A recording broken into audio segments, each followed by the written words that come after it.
Labette Community College is meeting the need for an increased demand in qualified radiographers. Our radiography students will train on the latest technology in a hospital simulation environment. I wanted to be able to go into a career where I could help people.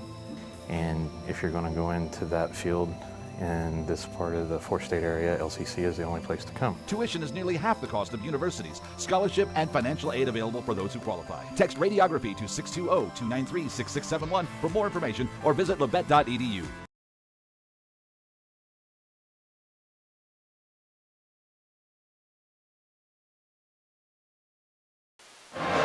Labette County leads Ottawa 52-37 with 4:02 to go in the game. Isabel, walk me through how Labette County has maintained and even grown their lead throughout the second half against a much better Ottawa team from the first. Yeah, well, when they came out in the first 2 minutes of the second half, Ottawa looked fantastic. I thought, they're going to make a push. It's going to be a close game down the stretch.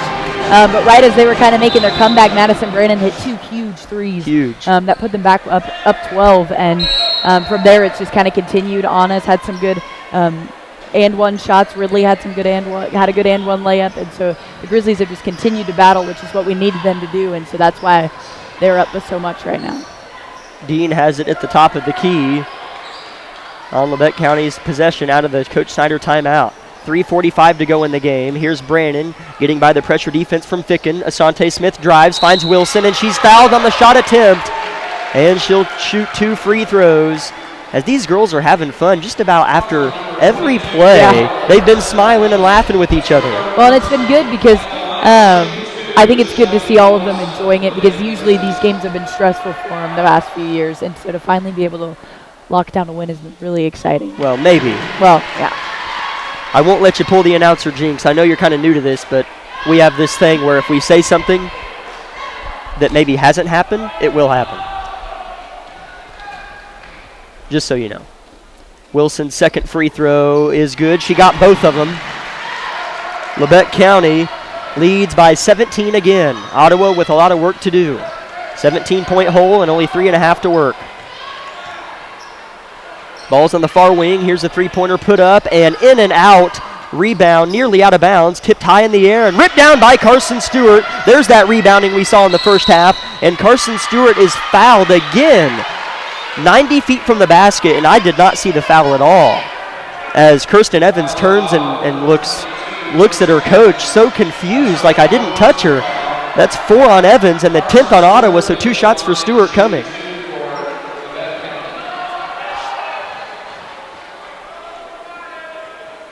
Stewart's first, too strong.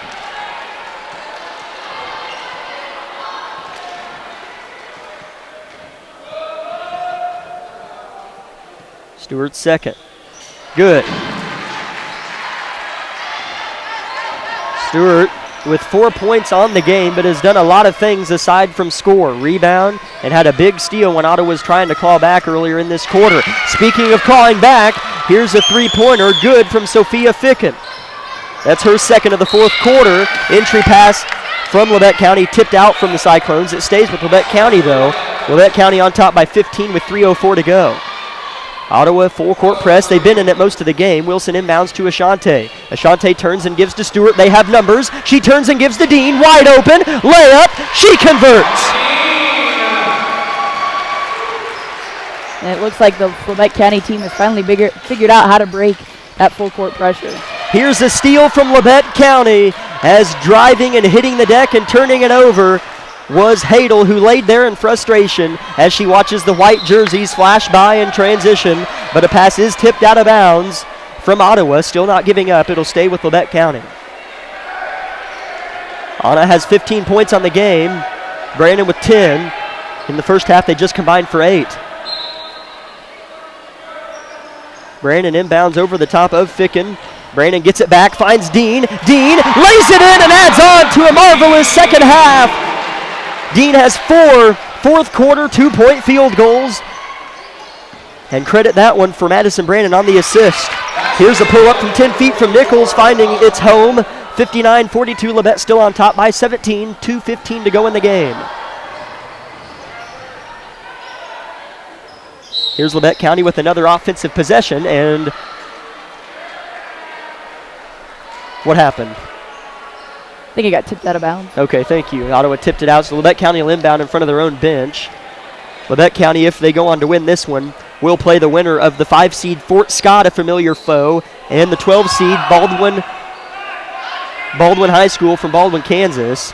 So either way, it'll be a good one, especially if Fort Scott came to town again as Ashante Smith knocks down a deep two-pointer, and I mean deep. Every bit of her foot was on that three-point line. Ashante Smith, with probably the longest field goal of her career, extends Labette County's lead back out to 19. It's all smiles as Labette County makes their way to the bench. Off the Ottawa timeout, we'll take 30 on KLKC Parsons.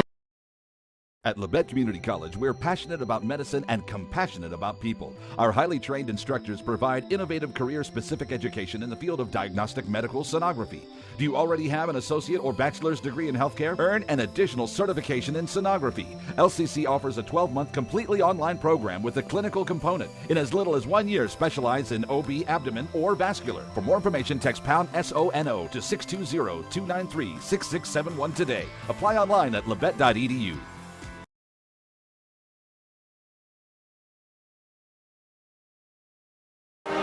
Labette County is just under 2 minutes away from advancing to a Substate championship game that will be played here in this gym, I believe on Friday evening. We'll be sure and get a time for you on tip-off. I believe it's an evening tip, but we'll clarify that later in the postgame show. They lead by 19, 61-42. Out of the timeout, here's an easy lay-in from Kirsten Evans. Not defended at all by Labette County. Here's Stewart dribbling into traffic, dribbling out of traffic, and no travel called. It looked like Stewart traveled, but she got a pass off to Smith, and then Stewart's fouled in the corner off the give from Ashante, so Carson will shoot 2 free throws. Yeah, and I will say, despite the pressure, Labette County has had fairly good ball handling. Getting through that, because that's something where you can easily get your pocket picked, and there's been several times where they've just dribbled right through them, so it's been a good, they haven't gotten nervous by that either. Foul on Ficken, her 4th. Stewart's first free throw is good. Labette County shot free throws very well tonight.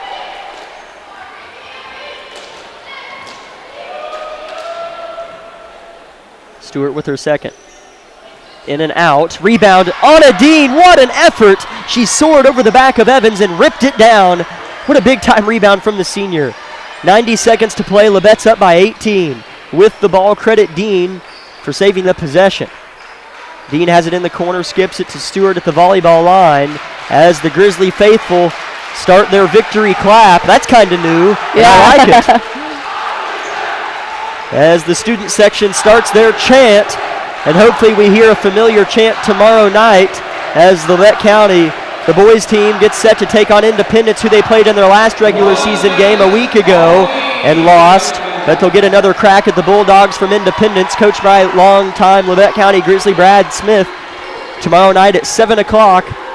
Pre-game show will start around 6:50 p.m. here on 106.7 FM KLKC and YouTube and Facebook Live. As Brandon's fouled near the half-court line, Ottawa with a desperation foul. That'll be on Quincy Morris.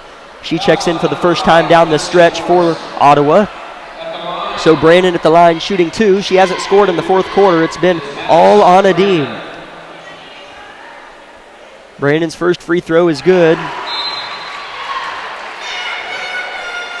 Checking in is Camden Evans for Ottawa. And a slew of bench players check in for Labette County, that being Allie Martin, Audrey Dewey, Addison Rexwinkle, and Nevaeh Jones will check in after Brandon shoots her free throw.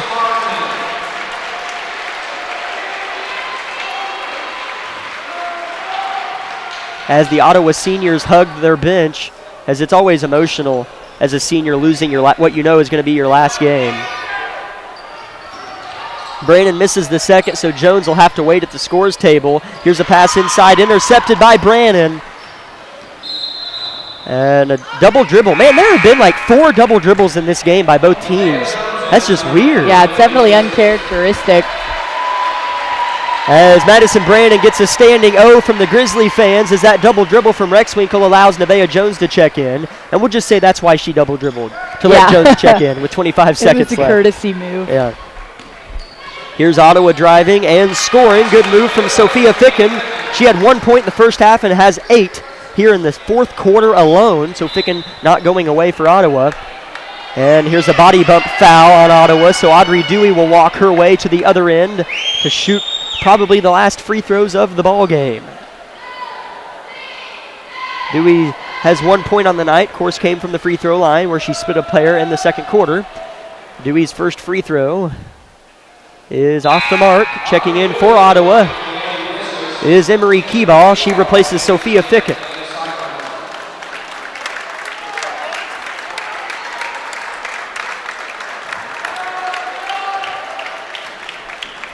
Dewey's second.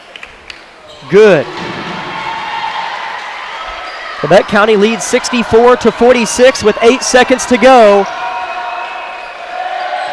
Here's a dump inside, stolen away by Dewey. Dewey's played big minutes in all 4 quarters of this one, and Labette County wins it 64-46. They led by 12 at halftime. Ottawa made a push third quarter, and Labette County, led by their seniors Anna Dean and Madison Brannon, got back that double-digit lead and never looked back.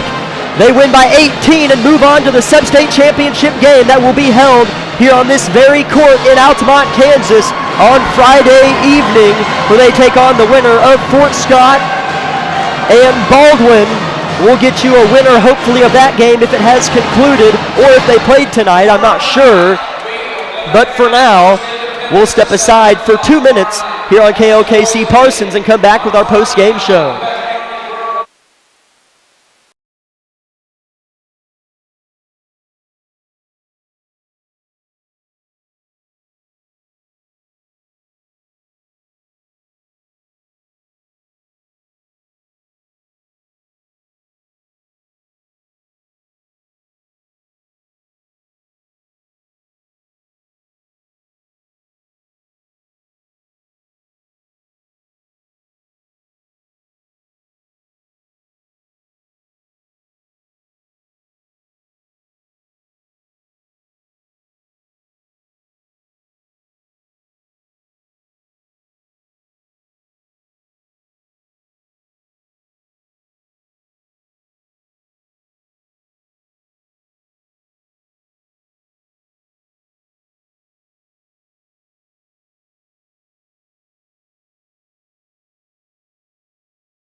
Labette County victorious in the first round of Substate.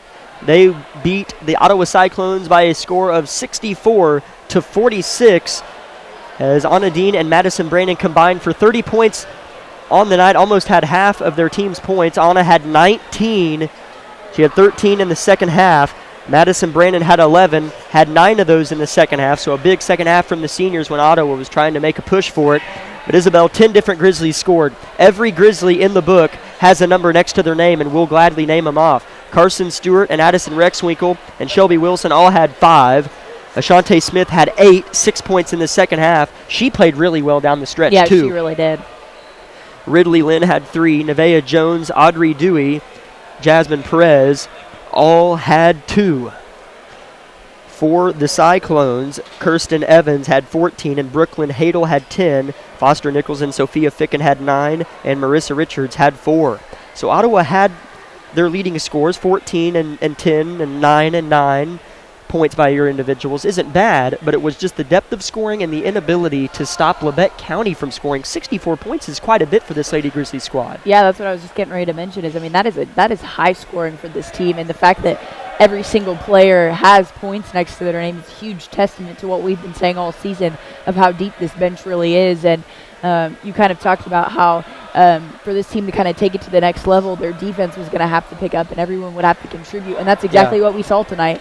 And so I think they should be really proud of themselves because it was, like you said, everybody played their part. And, I mean, that's what I know each of these girls are all about is teamwork and family. And we kind of heard that from the senior girls last week of just they all have fun playing together and they all want to work hard. And so that's exactly what we saw tonight. I mean, you did see that push from Ottawa there towards in the beginning of the third quarter, and then eventually kind of a little bit more down the stretch, but then once Labette County pulled away, those girls never looked back. So it was really fun to watch them play, and they should be very proud of themselves tonight. As they had a big fourth quarter, and they needed to. They had 25 points in the fourth quarter and was on fire from the free throw line, really. This team shot a lot of free throws and converted on a high percentage of them, and that was big too, I thought. So the experience, the free throw shooting, knowing when you need to turn it on, because Ottawa cut it to 6, then it goes right back to 15, and as you said, they never look back. They win by 18, a score of 64-46. They'll move on to play Friday at a to-be-determined time and a to-be-determined opponent. It's either Fort Scott or Baldwin, and I think it'd be a lot of fun to have the Lady Tigers come back in here and play on Friday, a place where they won a couple weeks ago. So that would be a killer atmosphere and a killer game, but we'll see who Labette County draws.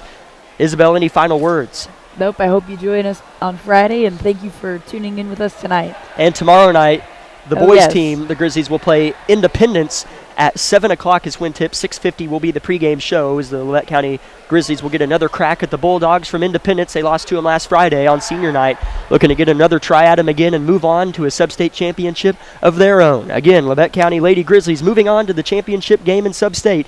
They beat Ottawa 64-46. Thank you for joining us. Have a great night, and God bless.